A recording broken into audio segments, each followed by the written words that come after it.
And greetings. Happy Thursday. Welcome to the Steve Deace Show here, live and on demand on Blaze TV, radio, and podcast. I am Steve Deace. He is Todd Erzin, and he is Aaron McIntyre. I am still here, safely tucked away inside my man cave, away from the swarming locusts of wasps that the people that run the building I'm renting apparently are completely incapable yet again of getting rid of. But nevertheless, I'm not sweating it now because I'm here and I'm safe.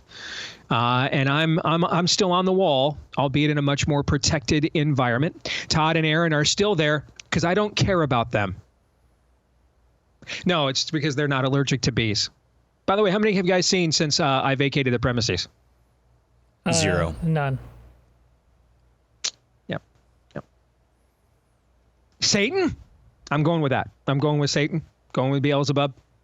Lord of the Flies literally sending the wasp after me.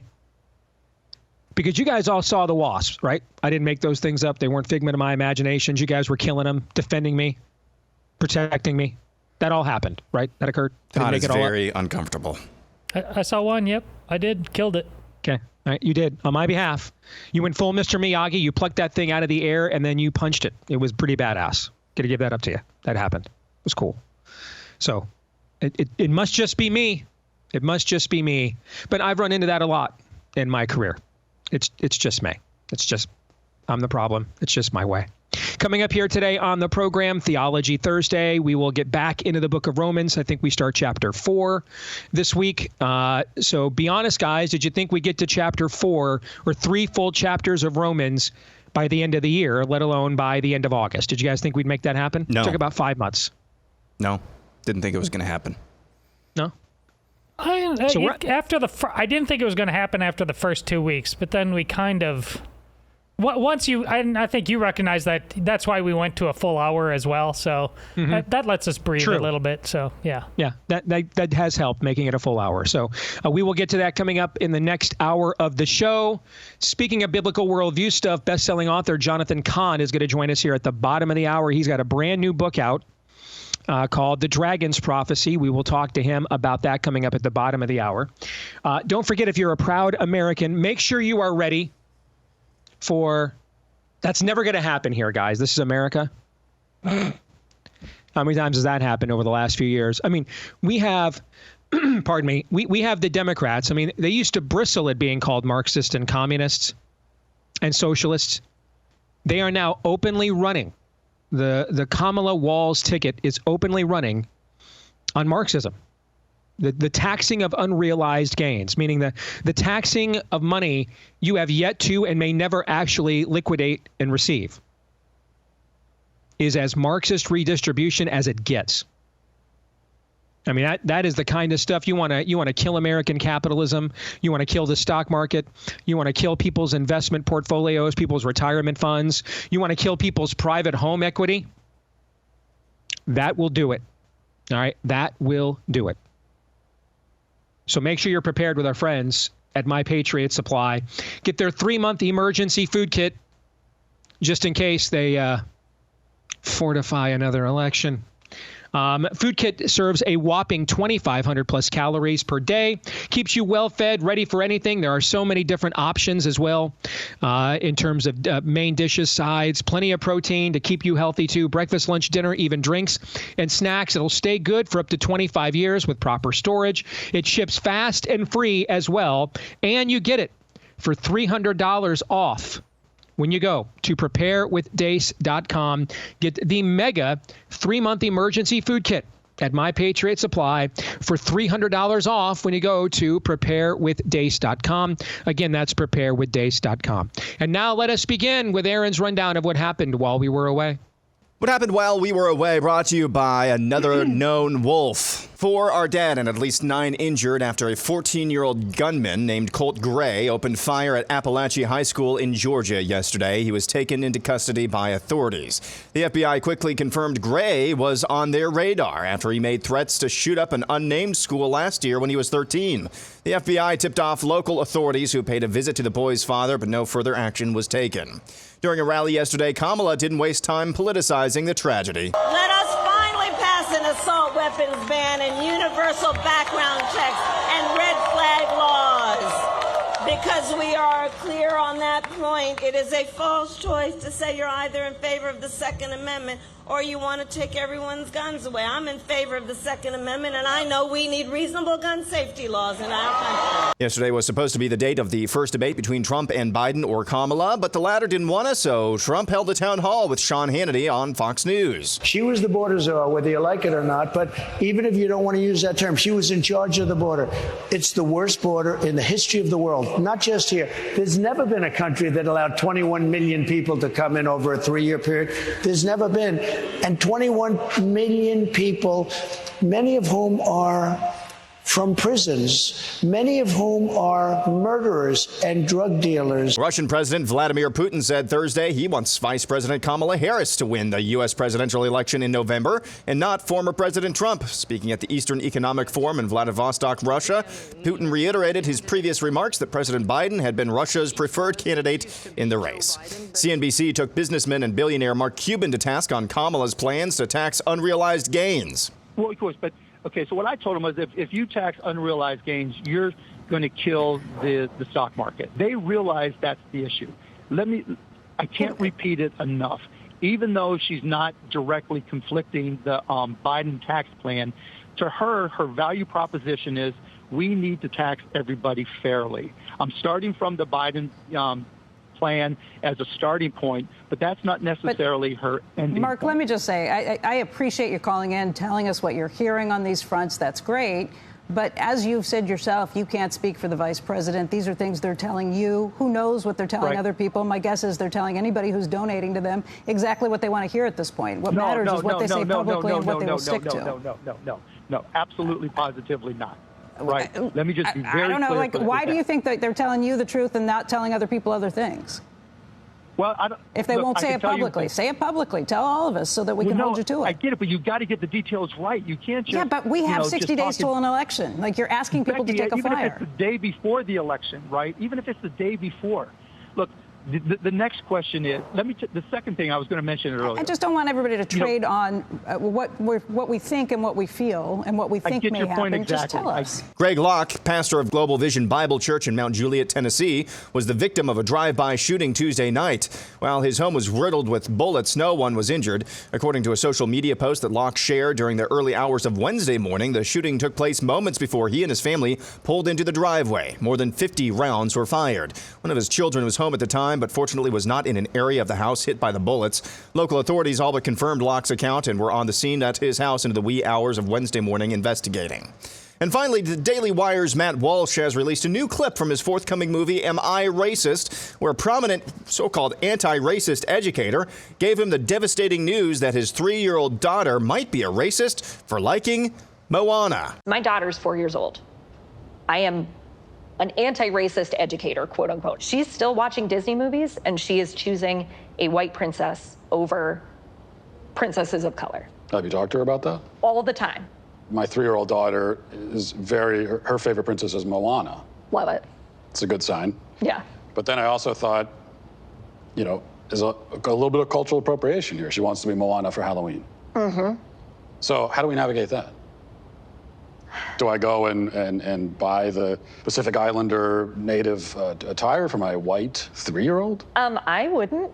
I wouldn't. But I guess what we might call the Moana problem here is what, on one hand, there's cultural appropriation. On the other hand, there's gravitating towards white characters. Right. So it's almost like no matter which way you go, you end up back in racism. We think every space belongs to us because we live in a white supremacist society. Is America an inherently racist country? I think the word inherent is challenging there. If we say... Fundamentally, yes. America is racist to its bones.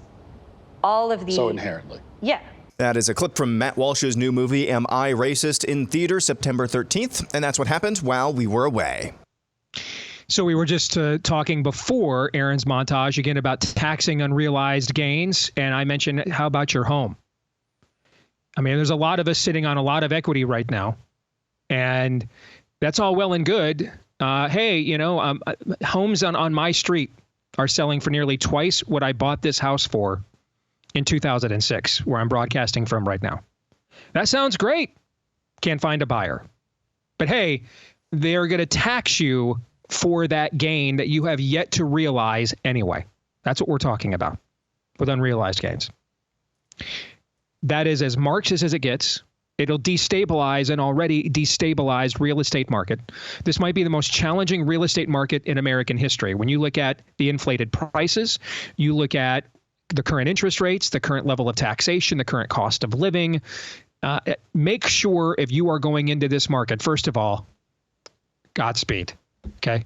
But make sure you are going in with a real estate agent that you can trust. We'll help you get one of those at realestateagentsitrust.com. The name says it all for these unprecedented times. Bing.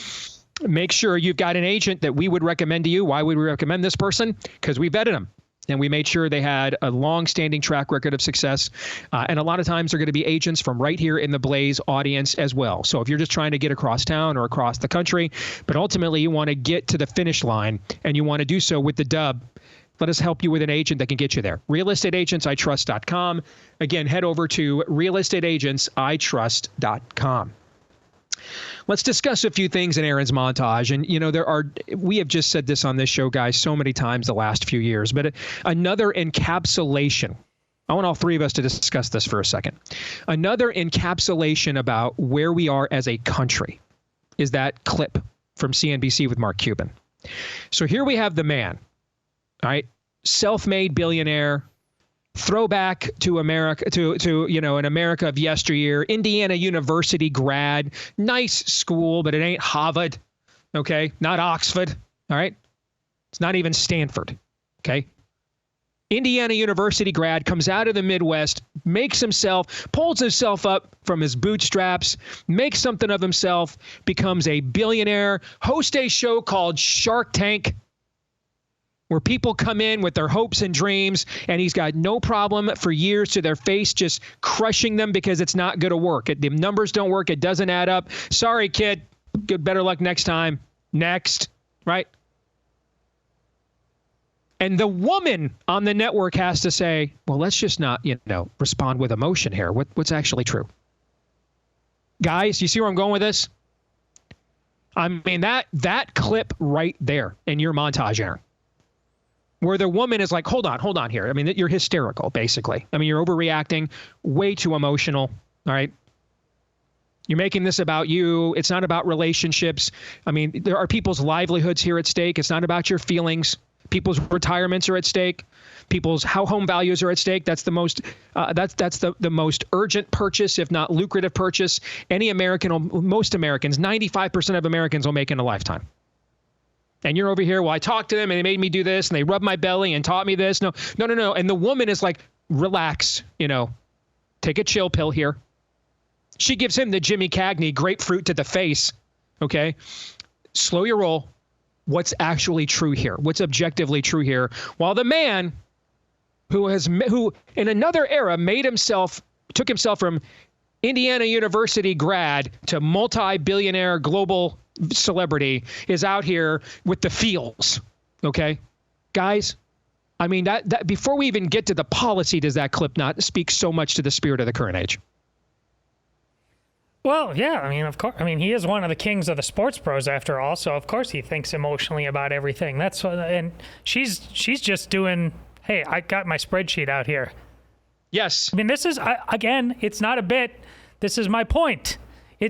All of this sports bro stuff turns people's brains to mush. He's talking like, go team, these are my colors. I think that's just patently obvious. And that's why we have more and more men checking out on serious things and sober things, and at the 11th hour here on any number of issues. I mean, they never step up at all.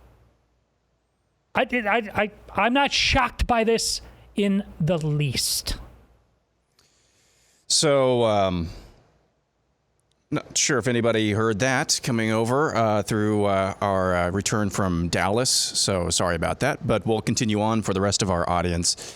The conclusion that he goes to, he just said, this will crash the stock market. Mm-hmm. But I'm going to vote for Kamala anyway because I get good vibes. That's basically the message. I get good vibes from them. Yes. Yeah. How the heck did you make billions of dollars, dude? I know. I don't understand the dissonance there. It is the deep seat, and I don't want to. Okay, if you start understanding the dissonance, the cognitive dissonance there's probably something wrong with you on a spiritual level. Not saying that I have everything figured out myself, but I don't understand how you can be that successful in business and that emotionally driven at the same time, other than just idolatry. It makes fools of some of the most brilliant people. Well, he's bulletproof now financially. Now he's just picked a team. And he's got his pom-poms out.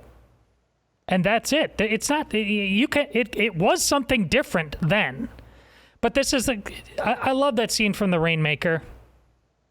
And Jon Voight's evil attorney character is sitting across from Matt Damon's young character.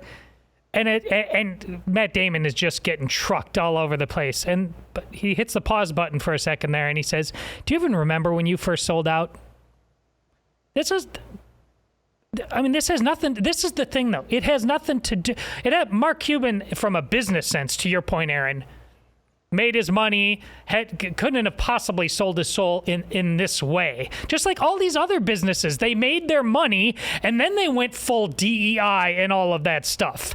So that's why, like Harley Davidson, all these places, you couldn't become Harley Davidson or make your tractors, or wasn't that what John Deere, and be, drunk on DEI at the beginning. Of course not. It was a real America. And now that it's here and it's built, you destroy it. But one thing we can't do is put on the laugh track, "Oh, Mark Cuban's so stupid." That's America now. That's just America now. Yes. Both of you nailed that. And folks, you need to understand, you're not going to be able to persuade that. The word that Aaron used there, idolatry, the only persuader of people out of idolatry is the Holy Spirit. We don't have that kind of power as just mere human societies. We don't. That's what when we say revival or bust, as we have on this show for so many years, that's what we mean. When a level of collective idolatry has been reached, that it can no longer be persuaded. It will not be persuaded. There is nothing you could do or present to persuade it. And that ultimately you no longer have the hegemony in the culture to build a moat around it, to contain it. Because there's going to be some idolatry in every culture. We're fallen. That's the human condition. But the institutions that our founders gave us and created to be a check and balance on these levels of idolatry becoming systemic in our culture have all been weaponized against us. And so the containment mechanisms, we have very few left now. Basically, like Todd said yesterday, the idea of let the Republican Party crash and burn so something better can come up in its place. We had time for that 10 or 15 years ago. Right now, we frankly just need to throw as many. A billionaire went on CNBC and told that audience, of course, it's going to crash the stock market. Time is something we're not making more of right now. Okay.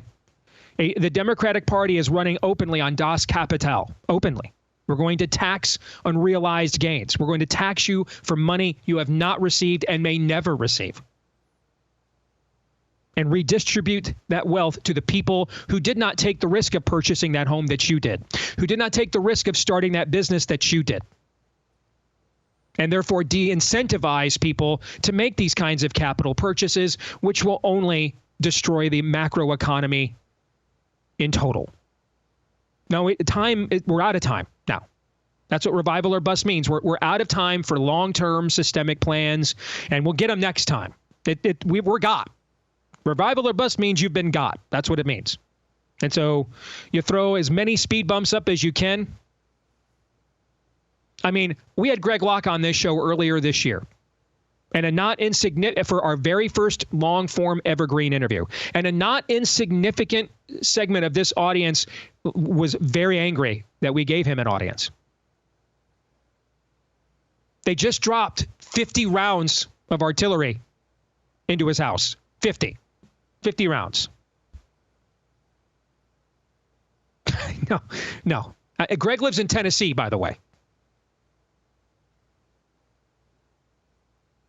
We're the Nashville shooter is Tennessee, where there's probably more collective Christian wealth and talent than any other location in America.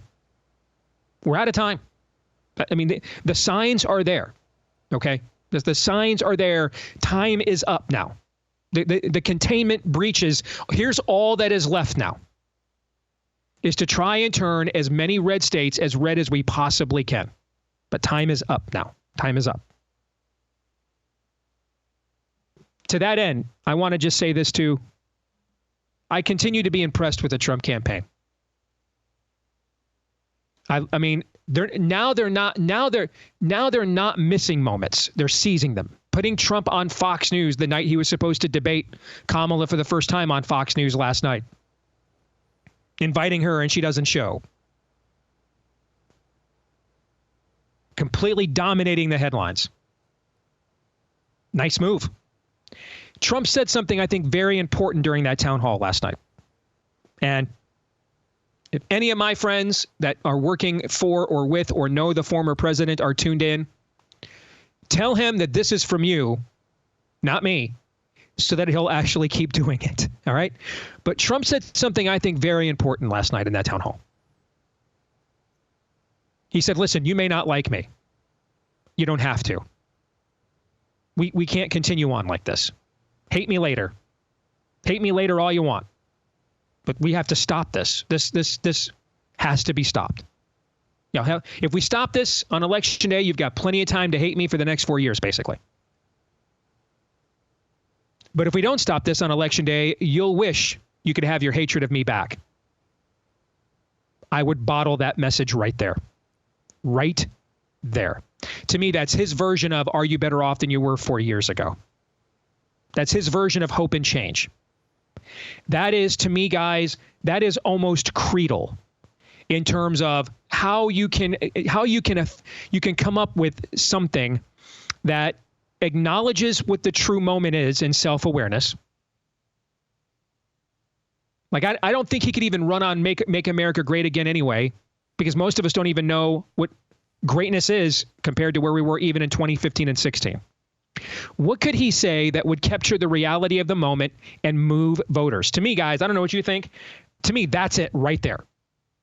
Self-awareness, number one. A quality most Americans think that he lacks, along with empathy, which is why they sound like Mark Cuban and not like us. Acknowledge up front, I'm not Mr. Nice Guy. I'm not Mr. Congeniality here. I don't have to be. We have to stop this. We can't survive as a people. That way, this way you are acknowledging people's feelings, which you'd have committed actions to legitimately feed at times that's not even in dispute. But you're not acknowledging in a way either that makes you look weak or uncertain, but in a way that I think in a way that gives people permission to move beyond those feelings and see the broader stakes here. I would be highlighting that message. I'd highlight it at the debate next week. Over and over again, Kamala and the moderators are going to say he's a douchebag. Just own that up front. I'm not the nicest guy, I will admit. My kids love me, so I must be doing something right. Can show a little self, and a little self-awareness and humility there. But then turn it right around. I don't have to be nice. What I have to be is not you, because we can't afford this. I loved that message last night, and I think this campaign should bottle it, and it should be a key component to their closing pitch to the American people. What say you two back there? Oh, I don't dislike it. Is it too little too late? And if, err on the side of what you're talking about, Steve, absolutely. Even if your sense is that it might be like mine, it's better messaging than we've gotten a lot. I wish this was, that should have been something close to what we heard for a half hour to 45 minutes after he was nearly assassinated.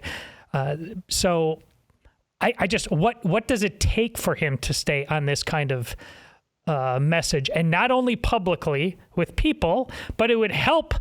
We need more Kennedys in terms of the people now from different walks who now before the election will rally to him, giving the vibe that it's in action now in the hearts and minds of real people, that we won't have a dysfunctional cabinet once Trump comes in, because there's all kinds of fog people are fighting through, even when they finally hear a message that's like, they nod and they see what you're seeing here, Steve, like, yeah, but it's like you say on all the positives of the first 3 years of the Trump presidency, then there's all the negatives, and people are just going through that quicksand constantly. So I'd like to see him, I hope, behind the scenes, talking with more and more people who Tulsi's another example, but that can't stop with those two. Before this election, America needs to see more real people saying, I want to be part of this problem, and giving the same vibe of, if we don't change this, we're screwed.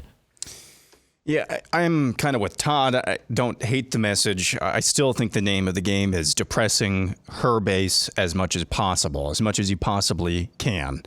And because there are just very few undecided voters out there, from my vantage point. Maybe I'm wrong about that, but I think that's a unicorn. And I think you're chasing after unicorns to go after undecided voters. There might be a segment of people, and it comes with RFK Jr.'s support or base of support, that could be persuaded by a message that they, maybe they were going to sit on the sidelines after RFK Jr. Got out. I'm not going to get behind Trump, but I can get behind Kennedy. I can get behind Tulsi. I can get behind fill in the blank. That might be out there. But again, we're getting into sliver of slivers. Like I said, when RFK Jr. dropped out, it's like, where is his support strongest? Which states are his support base?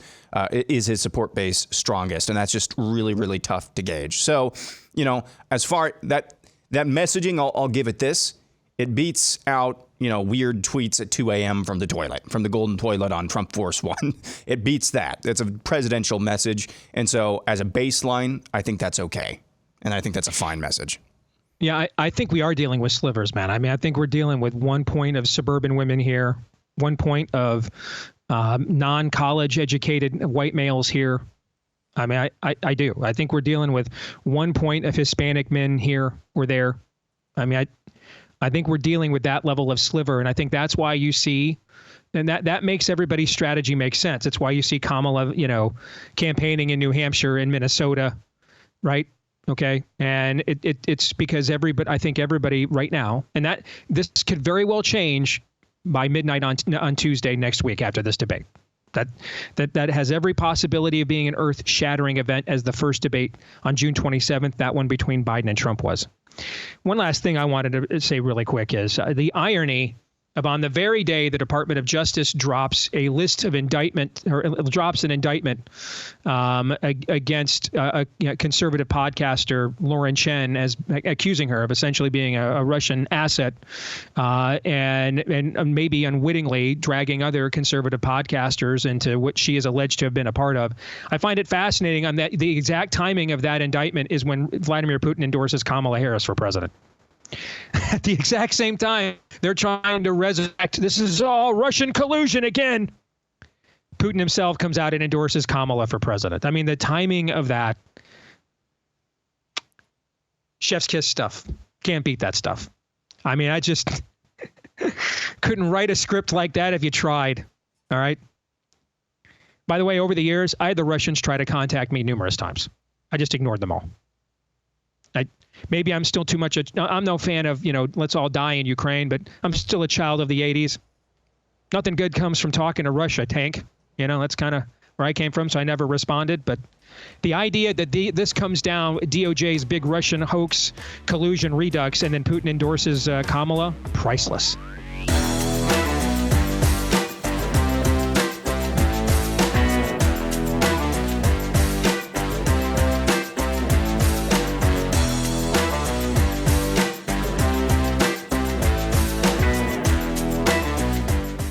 Well, we are proud on this show to partner with our friends over at Voice of Judah Israel.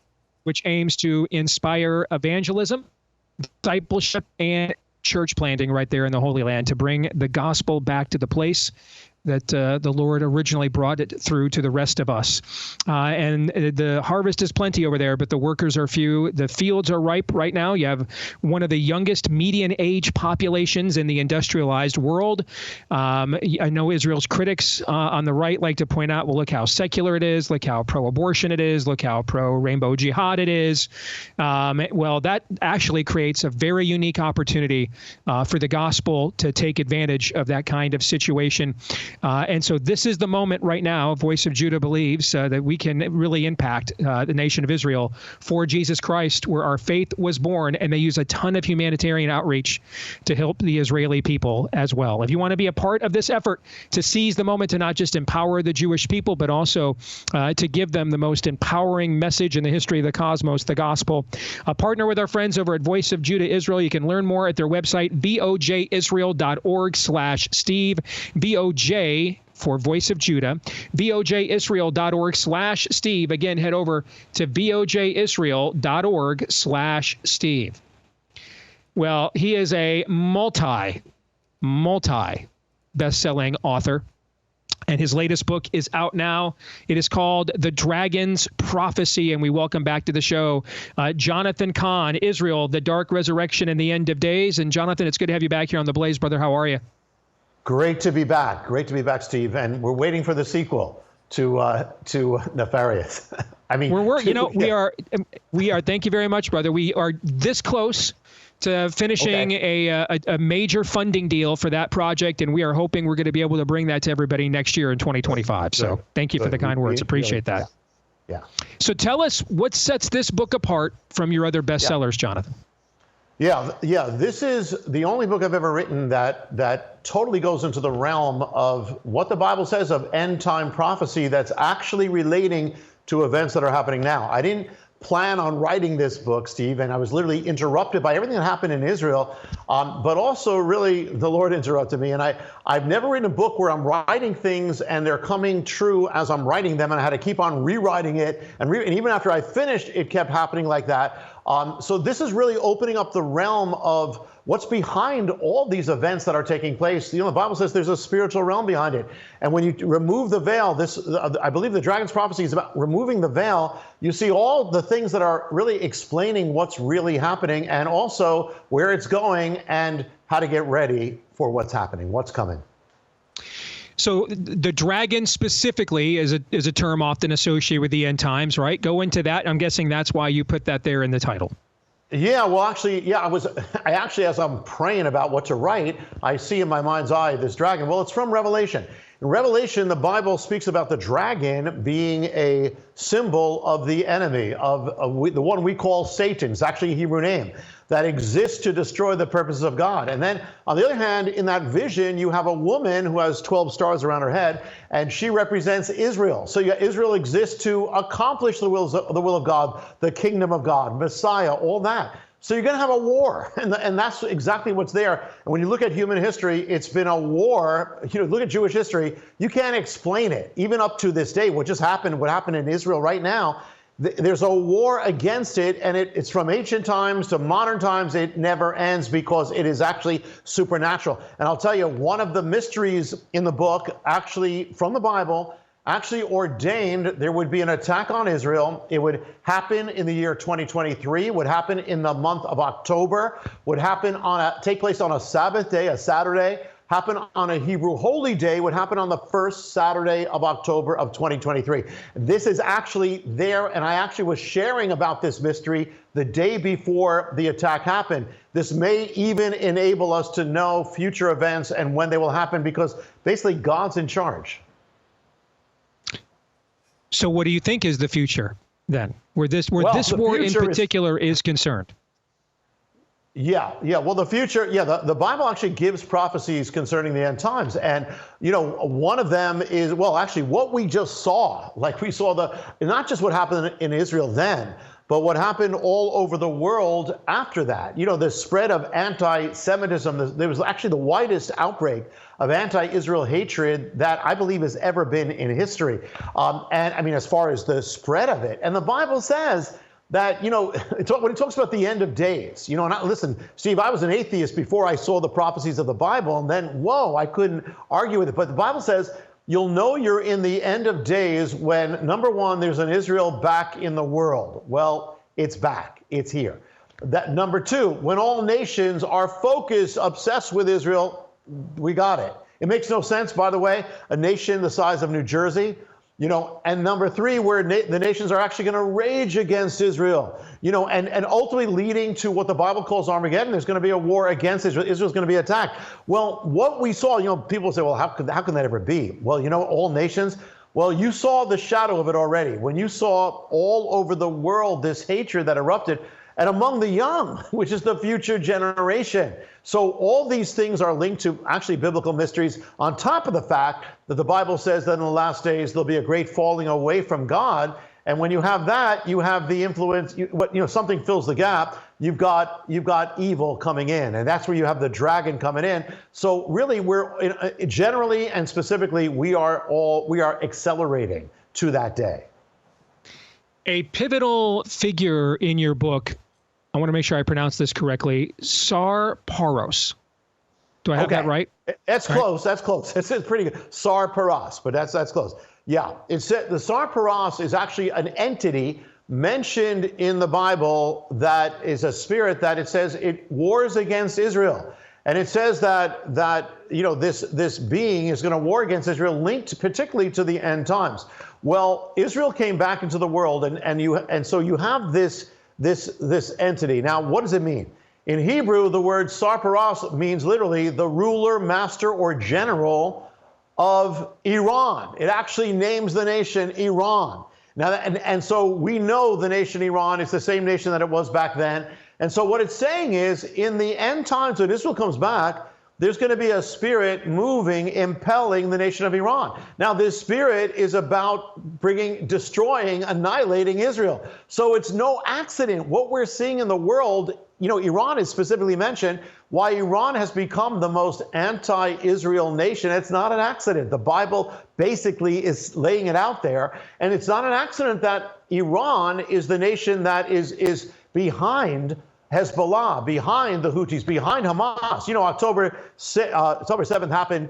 Behind it was Gaza. Behind Gaza was Hamas. Behind Hamas was Iran. Behind Iran is the Tsar Paros. Behind the Tsar Paros is the dragon. So you've got this. So it's no accident that all this is there. And also that Iran literally attacked Israel. Ezekiel says that in the last days, there'll be an invasion of Israel. Now, it's still to come.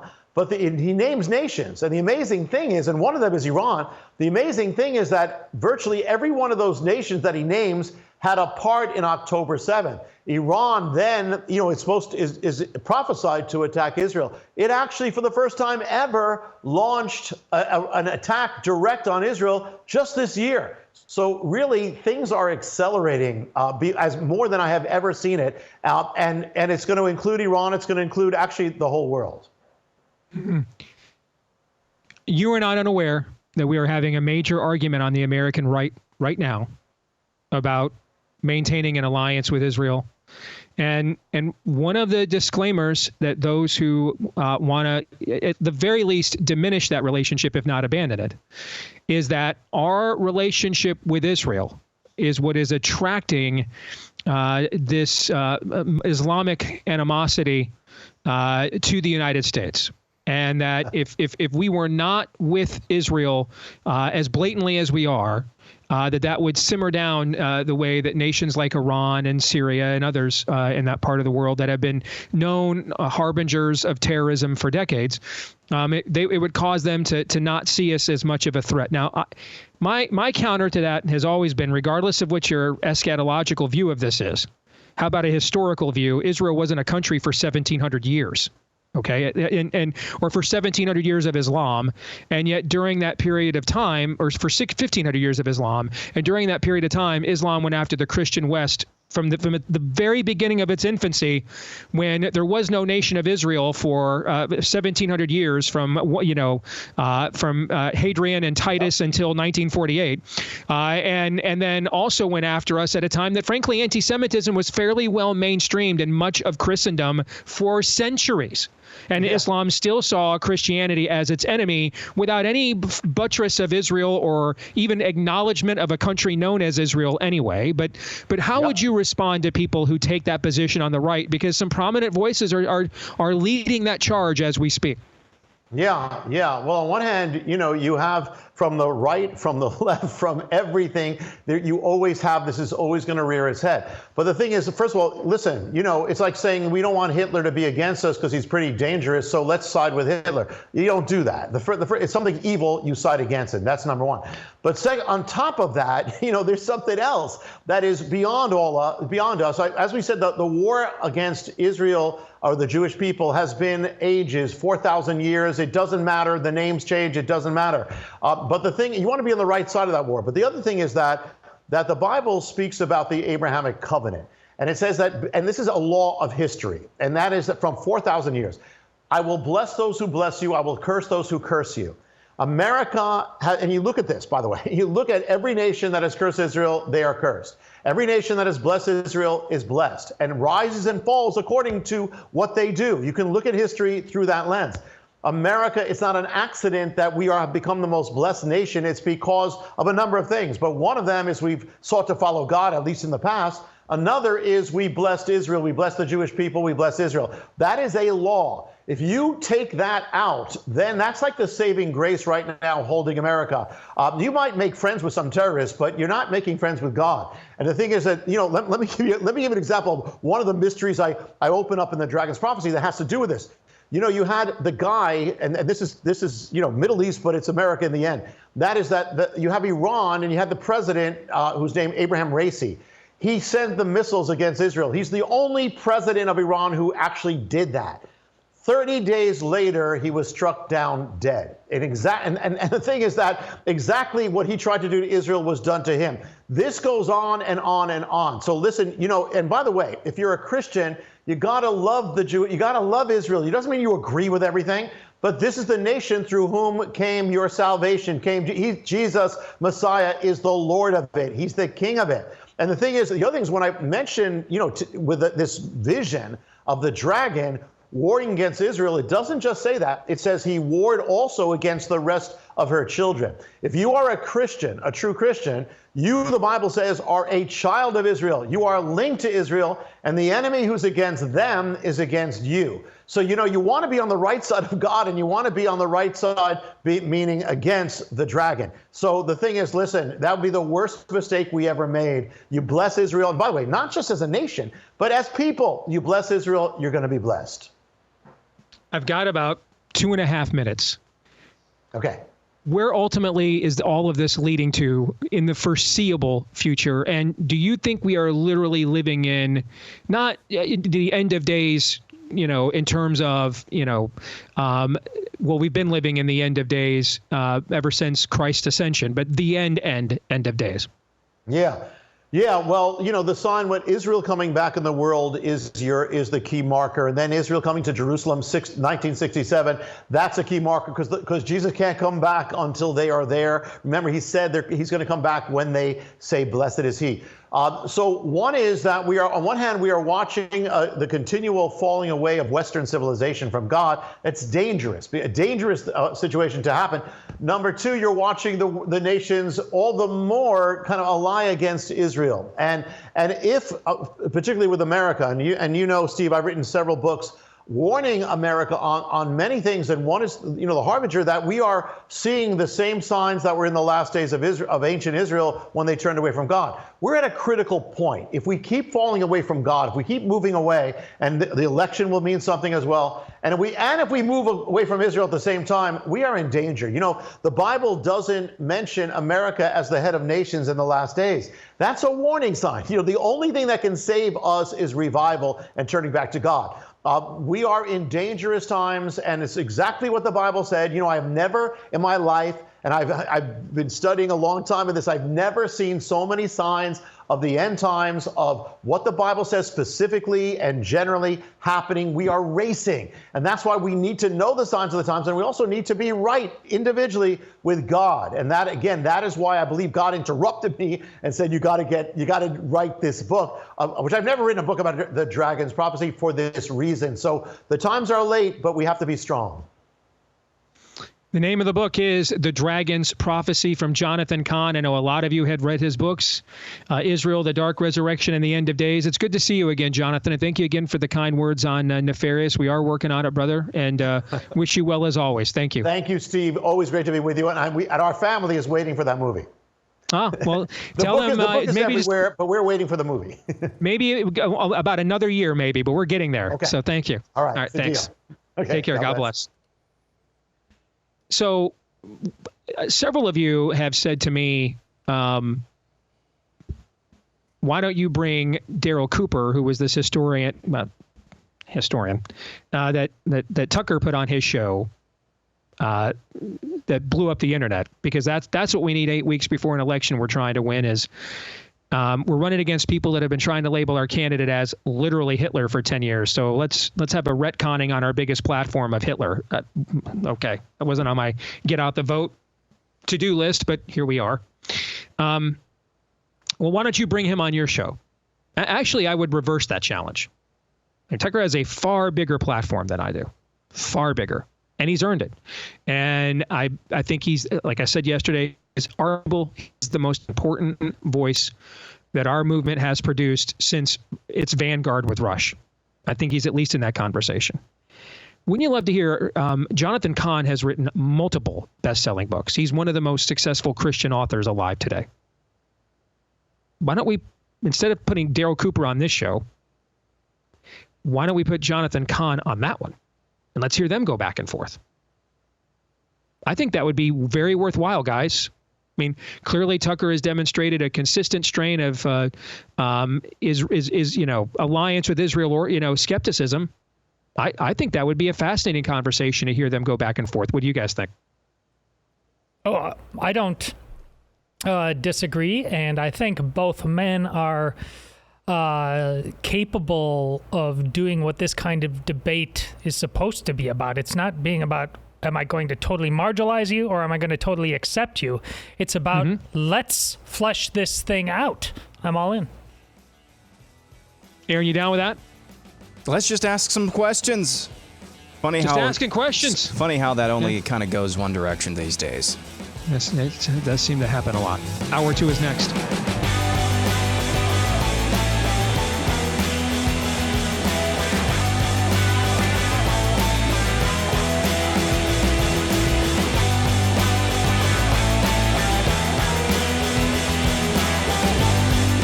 We are back with Hour 2 here, live and on demand on Blaze TV, radio, and podcast. Steve Deace here alongside Todd Erzin and Aaron McIntyre. You can let us know, and alongside all of you, all of you, though hopefully not all at once, can let us know what you think about what we think via the stevedeace.com inbox. Take advantage of that by emailing the show, steve@stevedeace.com. That's DEACE. Like us on Facebook, MeWe, and Gab. You can follow me at Steve Deace Show on X, Getter, Instagram, and TikTok. You can also, if you wouldn't mind, do us a favor. If you love the podcast variation of the program, and a lot of you do, hit subscribe, or if you're tuning in on iTunes, follow. That'll make sure that every time we do a new episode here, it will show up in your podcast feed every single time. And then also, if you wouldn't mind, leave us a 5-star review if you love us. If you don't lie, but if you do, please let that proclaim that love to the world.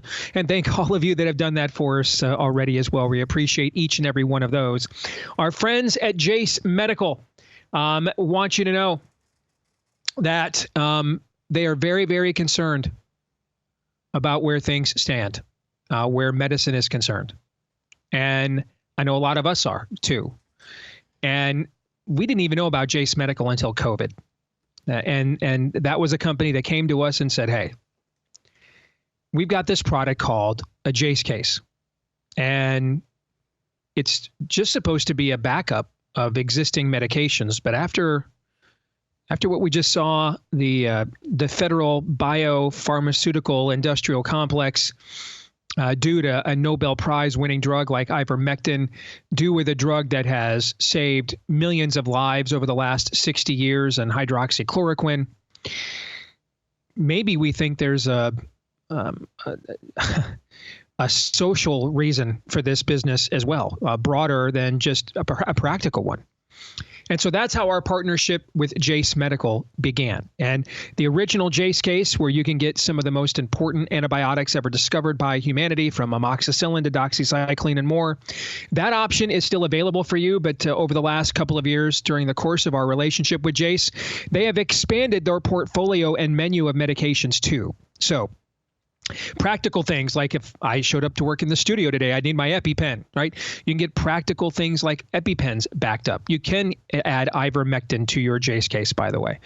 Maybe the medications that you need. I think in particular, if you have a loved one that is, on Medicare and is completely at the whim of the total state, as our colleague Oron McIntyre, as he coined it, if you've got a loved one that is in that situation, I would urge you, please take a look at this option. You never know. If they're willing, folks, in 2015, they gave ivermectin the Nobel Peace Prize for medicine, or the Nobel Prize for medicine, I should say. In 2021, they had it labeled horse paste that was dangerous all over the culture, to the point it was being said on NFL pregame shows.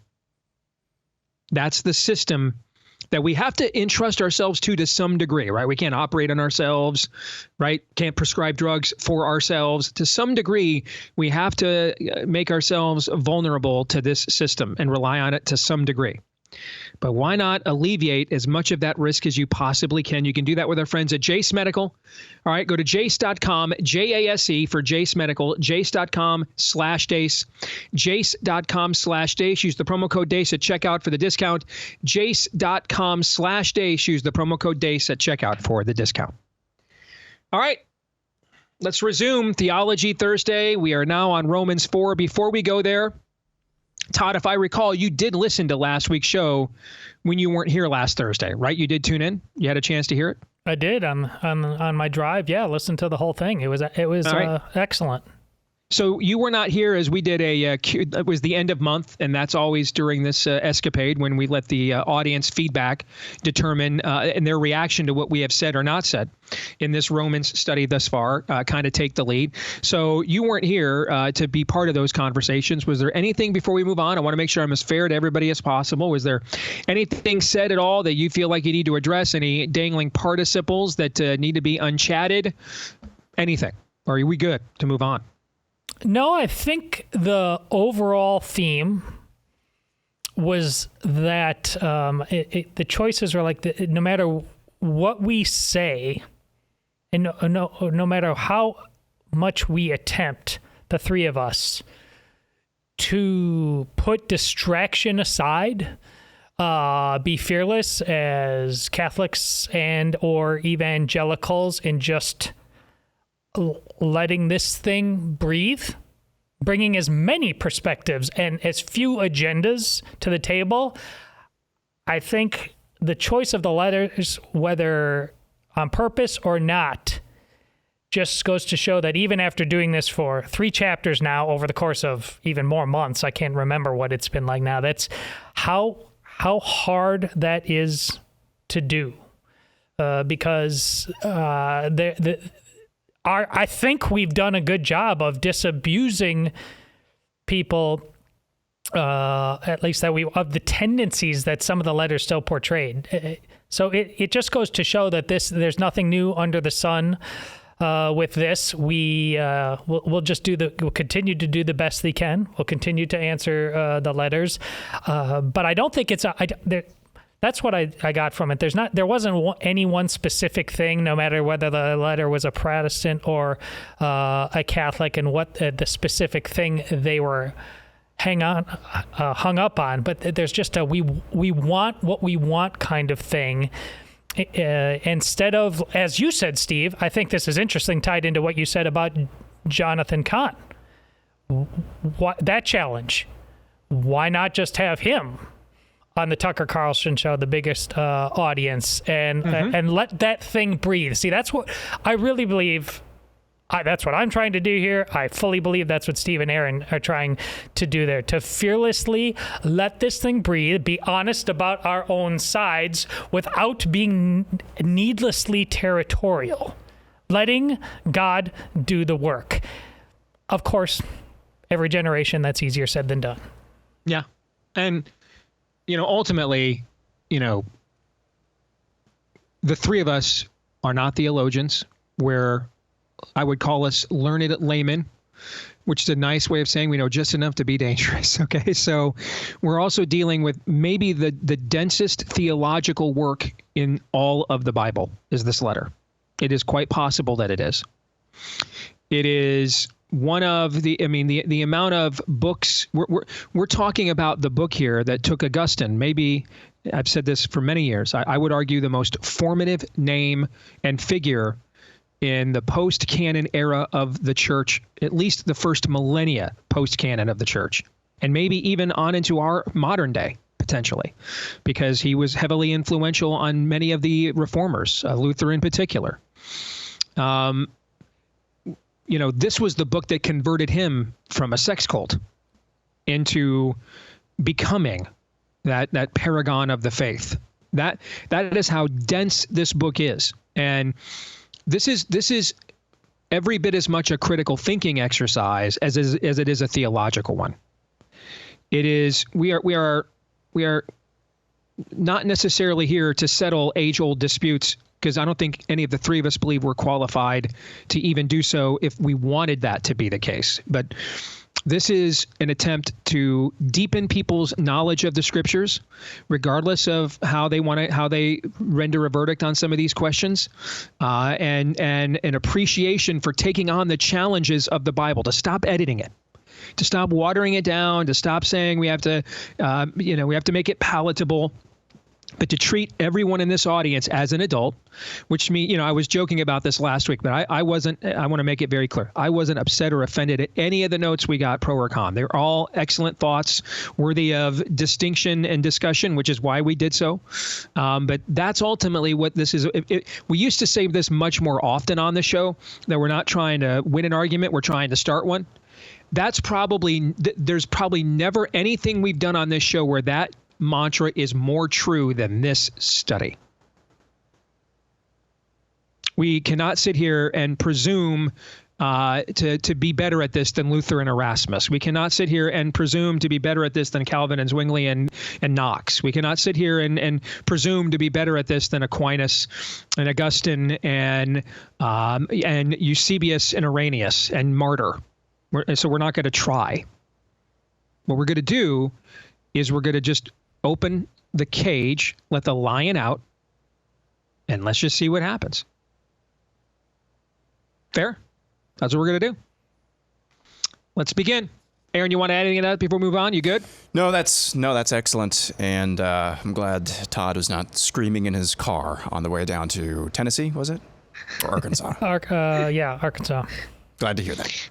All right, let's begin. I'm going to take verses 4 through 8, and that may be all we discuss. We shall see, okay? But I'm going to put them all together because in my Spurgeon verse-by-verse exposition of Romans, he does.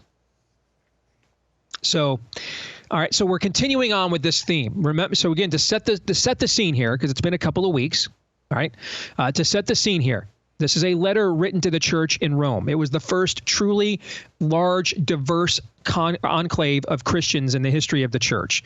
But it was the first time really ever in human history that Jew and Gentile worshipped alongside each other and together. All right. The construct of race as we know it today does not exist in the scriptures. By and large, people are divided into Jew and Gentile and male and female, sinner and saint. There really aren't nationalities, ethnicities, other things are mentioned, but this idea of segmenting people almost like, human beings are like the animal kingdom, and we have a taxonomy for them. What phylum or what race are you? That's not a part of a biblical worldview. That's a foreign construct to the scriptures. Okay, and so diversity in this case means there are Jews and Gentiles, meaning non-Jewish people. That's all that term means. These people are worshiping corporately together for the first time. And that brings a lot of unique cultural challenges. All right, we've got uncircumcised Gentiles from the city of Rome that are now, they are seeing there's many of them probably Roman citizens. They're seeing their republic turning against them, treating them like they're actual cannibals for participating in the sacrament of communion, that they have abandoned their heritage and legacy for the glory of Rome to pursue this dead carpenter. On the other hand, we have this Jewish audience in this enclave who see Yeshua, this carpenter, as the fulfillment of their faith, that he is the long-awaited Messiah. And they're facing the same thing from some of their Jewish brethren now as well. You've turned against your heritage. You've fallen for this charlatan. And so they have that in common, but in terms of their love of Jesus, but not much else. Not much else. And the Jewish believers come out of a system where they believe that Yeshua is the fulfillment of the liturgy and the ecclesiology and the festivals. And the Roman, the Gentile Roman believers come out of a culture where they're like, well, can we, still go to the Saturn festivals and still be part of the larger Roman community, or is that pagan now? And so they've got all kinds of gray area that they need to navigate. And as we get further into this book, Paul is going to do his very best to help them do that. But first, the first few chapters of this book are spent establishing a premise. All right? What's the condition of man? Are we saved by faith? Are we saved by works? Is it a combination therein? What purpose does the law have if we're saved by faith now? Does the law still exist? Is everybody a sinner, Jew and Gentile alike? When the Bible says that everybody, Jew and Gentile alike, is a sinner, that means everybody. Those are the only two kinds of people in the Bible, Jews and Gentiles. There aren't any other kind. So these questions are still being navigated and discussed now as we begin chapter 4. And we've been using the ESV version of the scriptures for this study. And let's start. We're going to take verses 1 through 8 and put them together. Paul writes, "What then shall we say was gained by Abraham?" All right, the father of many nations, the father Abraham, the father of the Jewish people. And it's you hear the Abrahamic faiths. What does that mean? Christianity, Judaism, Islam, all trace part of their lineage and origin back to Abraham, either through Isaac, as Christianity and Judaism do, or through Ishmael, as Islam does. Okay. "What then shall we say was gained by Abraham, our forefather, according to the flesh? For if Abraham was justified by works, he has something to boast about, but not before God. For what does the scripture say? Abraham believed, and it was counted to him as righteousness." Paul is quoting from Genesis here. "Now to the one who works, his wages are not counted as a gift, but as his due, what he has earned, in other words. And to the one, like when Paul writes in chapter 3, the wages of sin is death. As we've said on this show many times, gentlemen, what is a wage?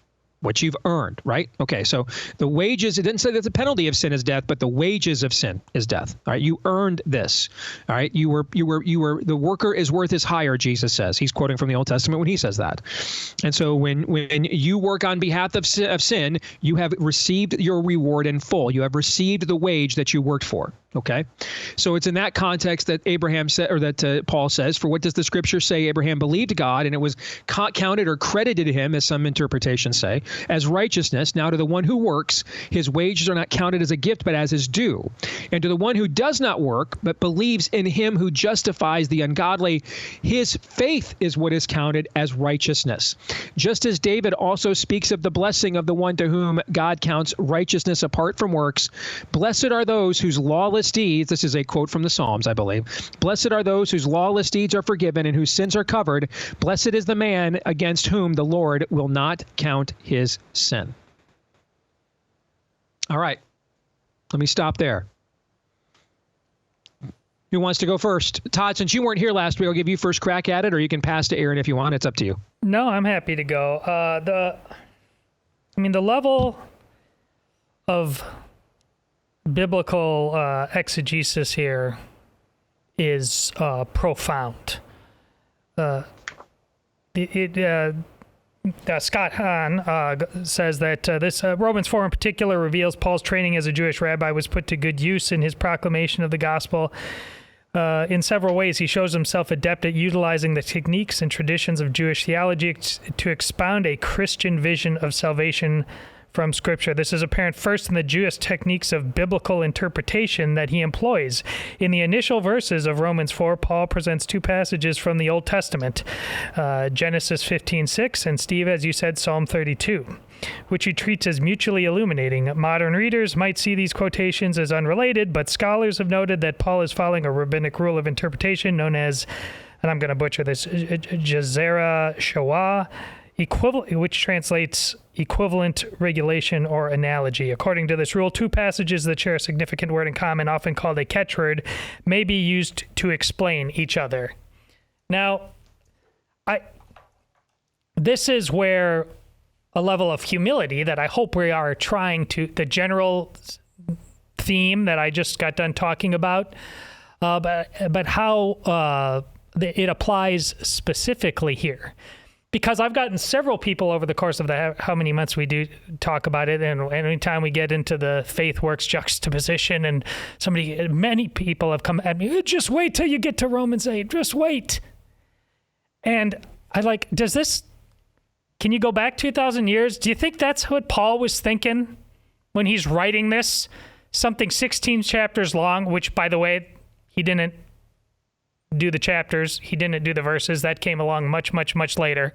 But do you think he's thinking there, man, this is pretty good right now, but I'm going to slay in chapter 8. No, I mean, look at, we've tried to unveil chapter after chapter, verse after verse, the multi-dimensional thinking of this guy. And then we're constantly just saying, just pick up your Bible and read. Well, I don't think you can go wrong by starting and picking up your Bible and read, but you have to have a level of humility about who is writing and how. I mean, Paul, as Steve has said many times before, Paul was the guy who was tabbed for a reason, and that's multidimensional.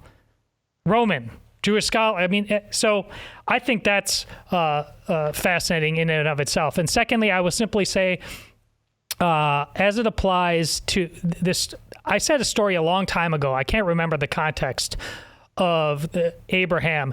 And, you have chapter 15 here attributed to him as righteousness.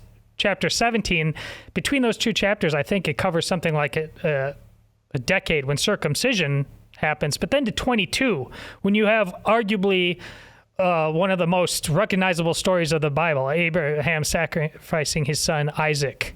Mm-hmm.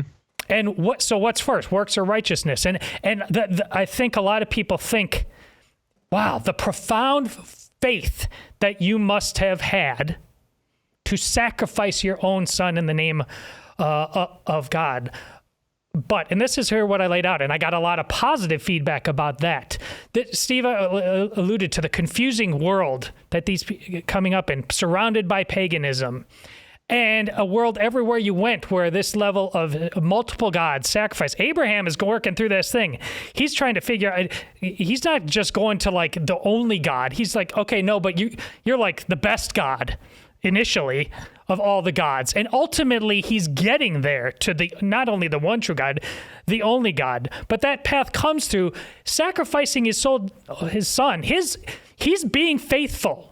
And it is a tribute to his righteousness. But what does faithful really mean? There's a lot of confusion. And that always comes, and this is where Protestants absolutely get things right, that comes first on God's terms. And the way to get through that is that I need to show you what true faith, real faith means. And not ultimately by withholding you from sacrificing your son and foreshadowing me sacrificing my own son on your behalf, which is where these words come in from the Psalms. We're going to withhold it. What's due to you, we're going to withhold it.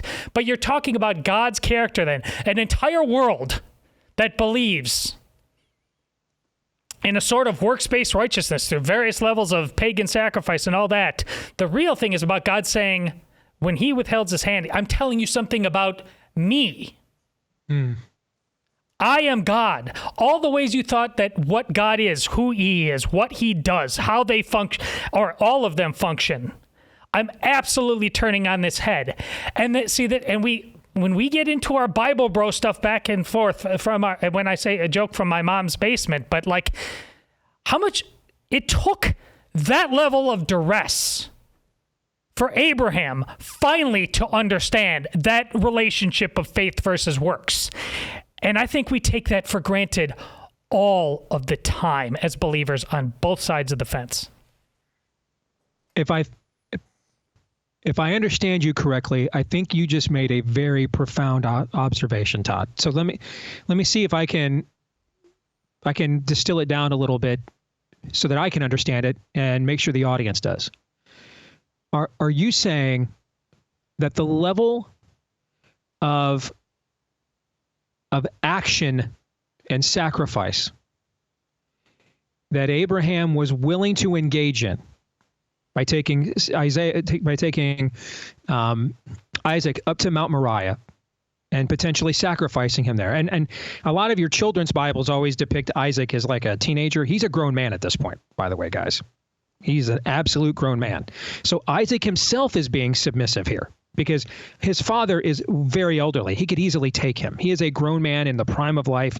His father is very elderly, which means Isaac also is willingly putting himself on that altar. Correct. I mean, by his own power, he could overcome this elderly Abraham with very little problem whatsoever. And if you read through the scriptures, this is very clearly a man's man throughout the course of his life as well.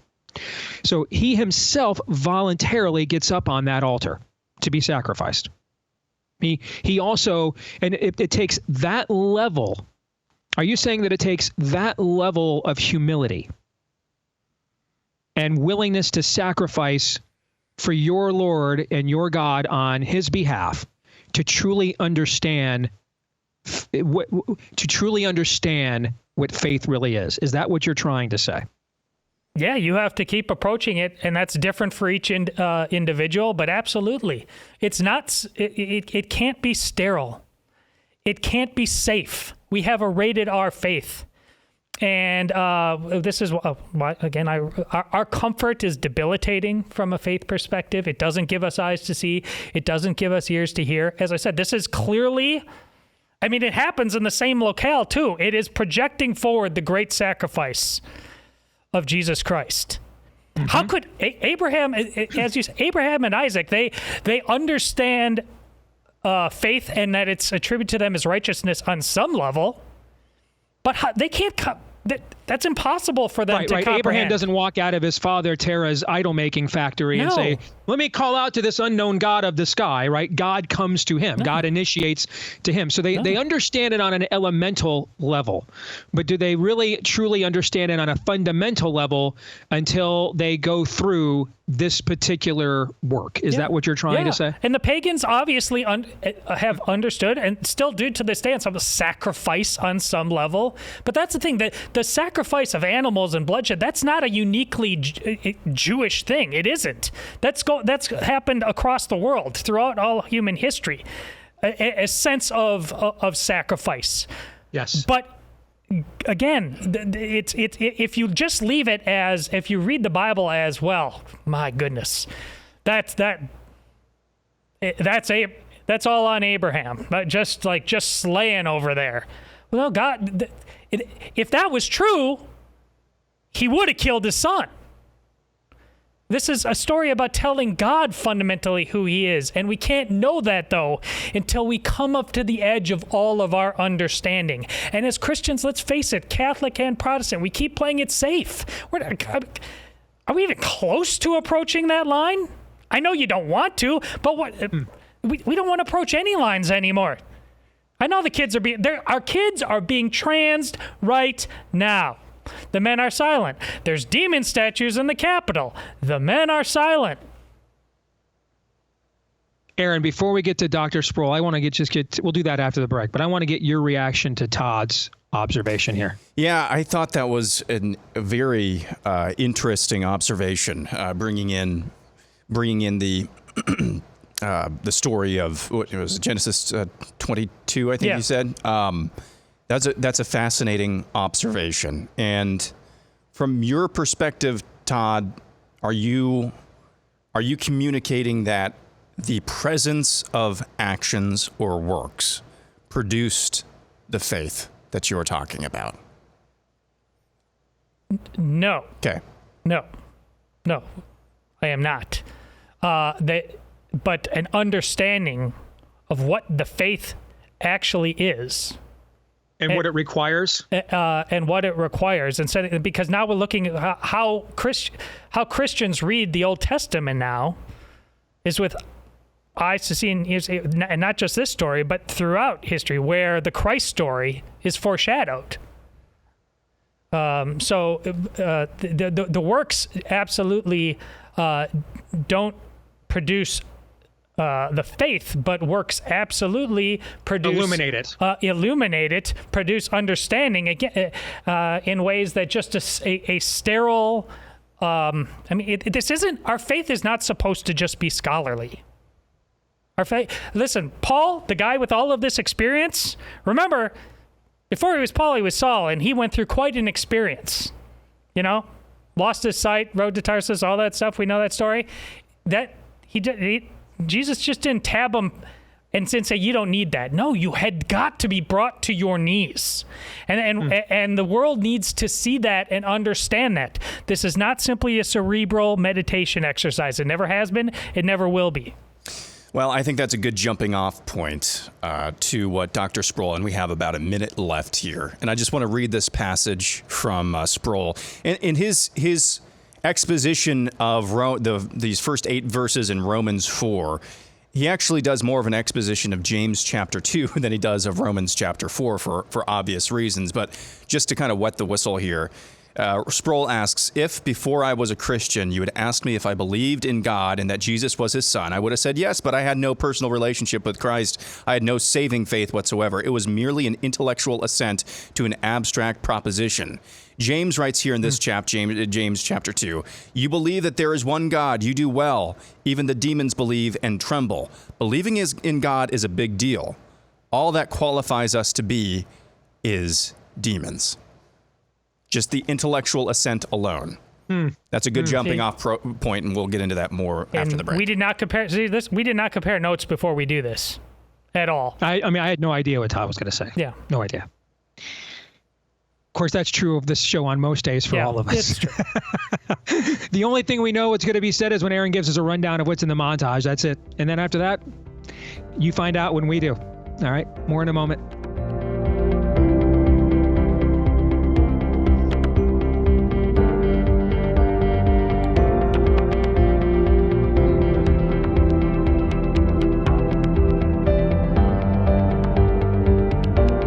Of course, the scamdemic and what it gave birth to has been a core tenet of this show for the last going on 4 full years now. That's why we urge you to check out the new Blaze original with our colleague Alex Stein that brings to life with his no holds barred, I guess we'll call it, style. Alex gets to the heart of the matter, confronting the fraudsters who tried to profiteer off of you and I's suffering with things like PPP loans and all the rest of the grift that went on during that era. All right. So you want to check it out. It's called Scamdemic, How Fraudsters Cashed In on Billions. It's not just an expose, folks. It is a wake-up call. It is available with our latest original right now at blazeoriginals.com/Deace. That's blazeoriginals.com/Deace. Go there now. Subscribe for a 7-day trial. You'll get $30 off using the promo code Scamdemic when you do. Again, code Scamdemic for $30 off your Blaze TV subscription at blazeoriginals.com/Deace. That's blazeoriginals.com/Deace. All right, let's pick things right back up where we left off here during Theology Thursday. And I think the the way Scott Hahn on the Catholic side of this analyzed things from Romans 4, chapter 4, verses 1 through 8. I really thought that was a fascinating conversation we just had. Let's see this now from the Protestant angle. Aaron, you kind of teased this already, but let's go to it more in full. What does the great and late Dr. R.C. Sproul say? So you already read Romans 4, 1 through 8, and I said that R.C. Sproul's exposition of this is more of an exposition or an additional exposition of James chapter 2, particularly verses 14 through 20 and then 21 through 25. So 14 through 25. Just because we're short on time, I'm not going to read that whole thing, but just to jog your memory, that says, "What is a prophet, my brethren, if someone says he has faith but does not have works? Can faith save him?" Basically, faith without works is dead. That's the passage that he's talking about there. So you can go read that in full. This is the shortest segment, so I'm not going to read that in full. R.C. Sproul goes through the Reformation, how the reformers handled this. Actually, talks about how Martin Luther thought that James, the whole book of James, should not be New Testament canon, and then repented of that later in life and agreed that it should be. Went through the various views of James. Was it written? When was it written? Was it written after the book of Romans in a direct correction of Paul? That's a view. Some people think it's just an overt contradiction in scriptures. Sproul says, no, there's something deeper here that we need to glean into. He takes this as the word of God and says God does not speak in forked tongues. So what do we do with these two passages? Well, I went through that analogy with that story from R.C. Sproul, basically saying, if an intellectual assent to your faith, to Jesus Christ and the saving faith, if that's all you have, that's something you have in common with demons. That just qualifies you to be a demon, is what R.C. Sproul says. He goes through what Luther identified as the three keys to salvation, or at least element, what is necessary for salvation. Yes, it is the intellectual assent. Yes, that is one thing. But he said there's a third and most critical, and I can't find the second element here, but the third most critical element, he says, is fiducia, personal trust in Christ. He goes through an example from D. James Kennedy in an evangelical exposition class that he had, and he asked his students to look at a chair in the front of the classroom with him. He'd ask the students, do you believe that is a chair? Yes. Do you believe that chair will hold you up? The students would say yes. Is that chair holding you up right now? And the students would have to say no, because the chair is not holding them up right now. They had to say no because they weren't sitting in that chair. We can believe that Jesus can save us without having saving faith. We have to trust that he does save us, and we put our trust in him alone. The Reformers added a footnote to the formula of justification by faith alone. The full phrase was this: justification is by faith alone, but not by a faith that is alone. And so I think, there's a ton more here, and we're short on time, and I don't want to shortchange you, Steve, but I think that's a kind of a pithy way to put maybe this entire exposition of James and his audience, what his intended audience was, and what he was trying to listen, I think you guys are doing such an excellent job of representing your two camps' perspectives on this that I feel like I'm interrupting your time. And don't want to get in the way of that. Let me just add this, because I would love to Aaron to get Todd's reaction to what you just said there. I thought that was beautifully said. My concern with where this is concerned comes down to this: Am I striving to do good works because I think that is necessary to please God? Am I saying that I was saved by faith, and so therefore I don't have to do anything with it? Nothing is demanded of me. I don't have to bear any fruit, or this stuff will just happen organically. I don't have to do anything hard. I don't have to take the initiative ever to be kind. And because, well, that's a work, and I don't want to do that. Well, it shouldn't be a work. if the Spirit of Christ is in you, it should be a reflex, right? I mean, it should be a reflex to love your wife. It should be a reflex to love your children. You don't necessarily have to do it to demonstrate to them and prove to them over and over again that you do. It should be a reflexive action. And so my concern is, do I feel, have I turned my faith? You know what? Let me just put it this way. The practical Protestant concern, before we get to the meta aspects of things that probably none of us are on this show are qualified to authoritatively discuss.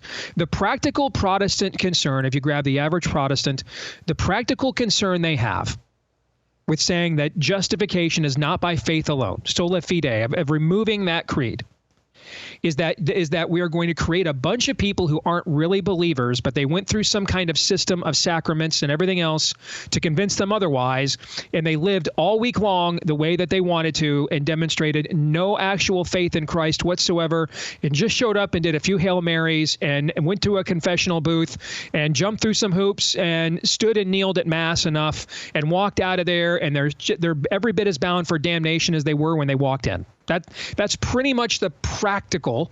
There's more meta going on than that, okay? But for learned laymen like us, that is the practical. Aaron, you think that's fair? Yeah. That is the practical objection to Catholic ecclesiology. You think that's fair? Yes. Okay, from our perspective. On the other side, though, the discomfort comes from, so you guys think that, the good works you're supposed to do are just going to spontaneously combust? You don't have to. There is no system of accountability then. Okay, there is nothing to call you to. There is no set of reminders or any standard whatsoever that is an ever-present prick and tap on the conscience to call you out of your complacency, so that maybe you do or don't have fire insurance. We can debate whether you can lose your salvation or not. But why would you, if you're truly saved, then why would you even want to find the answer to that question? Why would you even want to know if I've got eternal fire insurance, so I'm good? I can just, have this cheap grace disposed to me over and over again and take advantage of the Savior that we rededicate at every single Mass, his solemn sacrifice on our behalf. Is that a good practical description of a Catholic objection to our system, Todd? Yeah, I don't think there's anything inherently misleading or objectionable about it. Absolutely not. Now, again, I've got friends who are theologians. Okay, we have theologian people who listen to this show. We're doing grade school here. Okay, and we're the substitute teachers, right? Okay, this isn't Luther and Erasmus for over the course of 3 years.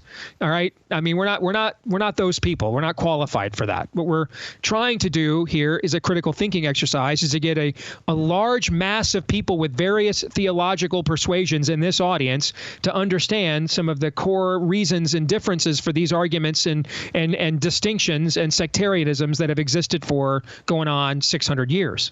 Okay. So my concern, because I don't believe there's anything I can do to either be saved or take my own salvation away. It was bought at a high price. So my concern is complacency on either end. That I don't have to demonstrate. I can still walk around and casually drop the Lord's name in vain and everything else. And I don't have to demonstrate any true growth in my character, because my religious system told me if I just go and perform these acts on a regular basis, then I'm good to go. I think that's a form of idolatry. My other concern is I don't have to do anything because I'm saved by faith. I'm justified by faith alone. Well, how would we know where your faith is and what you have placed your faith in? How would we know?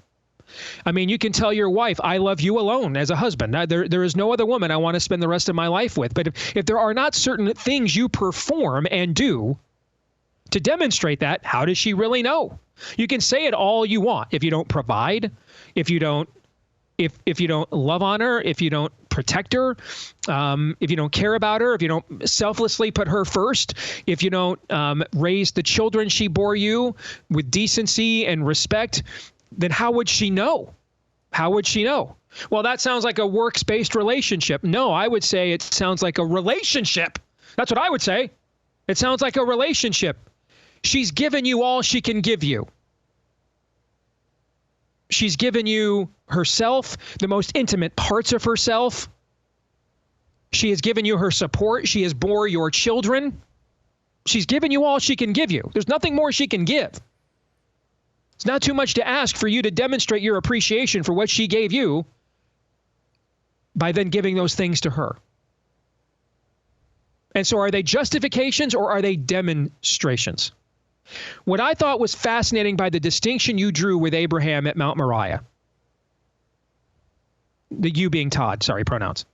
What I thought was fascinating about that is the idea that profound acts of submission to God illuminate our faith, not only as a demonstration to others, but also as a teachable moment to ourselves. That this is also how we grow in our own faith. Our own willingness to be placed on the edge by our Lord and to trust him in following through when we're not certain of the outcome. That there's more to that in terms of what it does to grow our own character than necessarily outwardly demonstrate, prove, or confirm a faith. So that's all I would say, gentlemen. I'll let you guys argue about that from here. So just before, because I want to hear what Todd has to say as well, just to close the loop a little bit better on R.C. Sproul's exposition of James 2, he says, the possession of faith justifies us, not the profession of it. In Mark 7:6, Jesus says, the people honor me. People honors me with their lips, but their heart is far from me. James is saying that the only way to know if we have genuine faith is by our works. That is faith demonstrated or made manifest. That's closing the loop on R.C. Sproul's exposition of James 2. Agree wholeheartedly. I mean, again, we can't, God has to initiate this relationship. But Steve, you pointed out what I think is the crux to the matter. Protestants and Catholics don't disagree about that. But they do disagree about the other end of it. If you can lose that salvation, we absolutely disagree with about that. I absolutely believe humans can do something about that because God has told us this is fundamentally what this is about. This is a relationship. My Trinitarian relationship now incarnate and shared with you. And humans have the option all the way along the line of rejecting or not. I think that is the true place we start having a lot of our disagreements, not the start. Because that would then reverse engineer why works are so vital in expressions of faith within Catholicism, because this would be how I am cementing my place in this relationship and covenant. Is that what you would say? Yeah, and again, that act of Abraham and Isaac, again, that was always about the Trinity and that love. And I'm not going to make you do this, even though you think everything you've ever been told about what people think about religion and sacrifices has to lead you to. I'm going to show you something different. The real nature of relationship. What true love is. And we have free will. And we can reject it. Aaron? Yeah, I mean, we were just discussing off the air, Todd and I were a separate matter of Catholicism, like not understanding something about Catholicism. And that got into the clarifying question that I asked Todd, is that I think this gets back to something we talked about in a previous chapter. We have a tendency, and I think it's just human nature somewhere along the lines, we have a tendency to pit things against each other when it comes to attributes of God or things that we have that we know about God in matters of theology when they need not be pitted against each other. Are there important conclusions that we draw that we will probably never irreconcilable differences? Yes, and those are important debates to have. But in terms of grace or faith alone, A lot of times I would wager it's both and. It's both and. And I think that's kind of one of the things that R.C. Sproul is cutting to the heart of here, is that when you act, your faith will grow. But what is the originating thing from the Protestant perspective? It is faith. Again, I keep coming back to this. I hate saying this because it's cliche, but all cliches have an element of truth, is that it's a chicken or the egg conversation. All of these irreconcilable differences that Catholics and Protestants have, it's a chicken or egg type of thing. It is, unless you, like Todd said, Aaron, believe you can lose your salvation. Yep. And that's when we get to the meta aspects of this debate that further the disagreements on these matters accordingly. And so we've been accused throughout this study of trying to paper over disagreements Catholics and Protestants have. I don't know if you guys, it's because people want to see us stabbing each other. They want to hear me call down curses on Todd the way Luther did. Todd's head is on a silver platter. There's going to be some people who are not happy. Well, I know you two. But to Todd's credit here, just a second, let me finish this thought, Todd. To your credit, this was one time Todd was like, we can't paper over this difference. We had a key difference here we got to acknowledge between our two tribes. So if you want more differences acknowledged, Todd did you all a solid right there. So there you go. Good all stuff. right, that's going to do it for today's episode. We're going to stick around and do overtime for our subscribers. For the rest of you, we'll see you tomorrow noon to 2 Eastern after Glenn Beck right here on The Blaze, Romans 8:28.